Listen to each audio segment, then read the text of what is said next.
Bonjour à tous. On poursuit notre série sur les figures féminines japonaises avec un nom que les amoureux de la montagne et de l'alpinisme connaissent peut-être, Junko Tabei. Pour ceux à qui ça ne dit rien, elle a été la première femme à gravir l'Everest, plus haut sommet du monde. Un exploit réalisé en 1975. Mais avant cela, remontons aux origines de sa passion. En 1949, elle a 10 ans et vit à Miharu, dans la préfecture de Fukushima.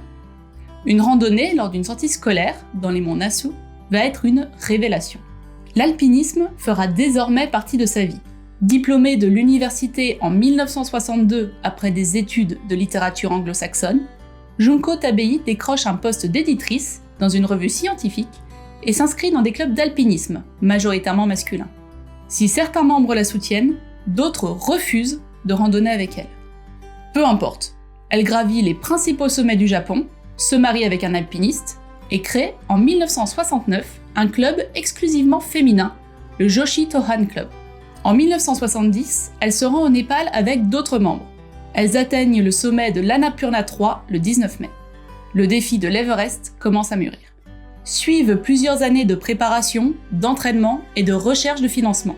Il faudra attendre 1975 pour que le projet d'une expédition 100% féminine vers le toit du monde, sponsorisée en partie par 2 médias japonais, se concrétise. 15 femmes, dont Junko Tabei bien sûr, seront de l'aventure. Mais l'expédition frôle la catastrophe. Le 4 mai, la tente où elle dort avec 4 autres alpinistes est emportée par une avalanche. Junko Tabei est sauvée par les Sherpas de l'expédition, toutes les autres alpinistes sont indemnes. 12 jours plus tard, le 16 mai, à 12h30, Junko Tabei atteint la première, le sommet de l'Everest. Et elle ne s'arrêtera pas là.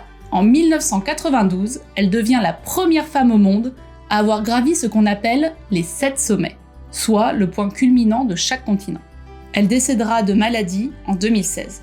Alpiniste, Junko Tabei était aussi engagée pour l'environnement, participant notamment à des expéditions de nettoyage des déchets dans l'Himalaya et dans des montagnes au Japon.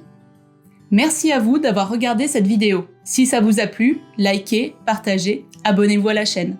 À bientôt sur Culture Japon.